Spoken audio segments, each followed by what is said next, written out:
Politique à présent, 6 mois après la défaite des libéraux à la dernière présidentielle, les responsables du PDS s'affrontent à coups de déclarations médiatiques en toile de fond. La succession au poste de secrétaire général, si d'aucuns préfèrent s'aligner derrière les choix du président sortant Abdoulaye Wade, d'autres se démarquent clairement en affichant leur désir de prendre les rênes du pouvoir. Daniel Diouf. La guerre était larvée avant la présidentielle.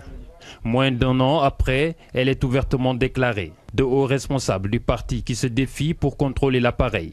Le contexte législatif l'aura davantage provoqué.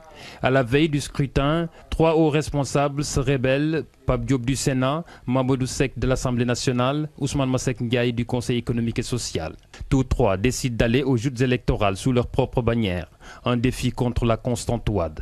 L'objectif, joindre leurs forces pour mener leur combat à l'intérieur du PDS.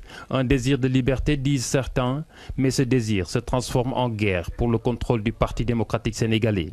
Pour la première fois, Abdoulaye Wade connaît une opposition frontale venue de son parti.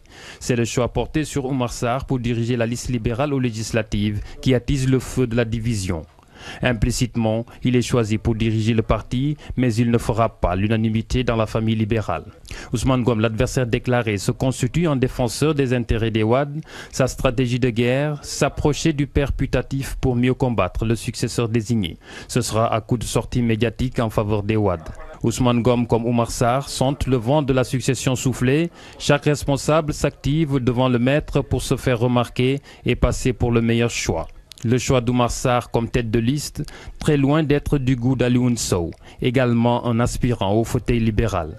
Son moyen de guerre, les déclarations médiatiques, il reproche aux responsables politiques de Dagana d'être un homme trop local, jamais national, le qualifiant d'une de ces rares espèces en voie de disparition. Tous les coups sont permis pour évincer l'adversaire et succéder au chef.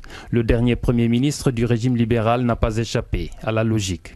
Ces déclarations jugées malheureuses, qualifiant la récente distinction de Wade à Paris, lui ont valu une réprimande du collectif des anciens de l'UJTL qui réclame sa démission.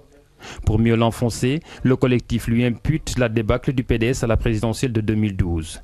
Sa riposte, refuser de se faire passer pour un pourfendeur de l'ordre établi.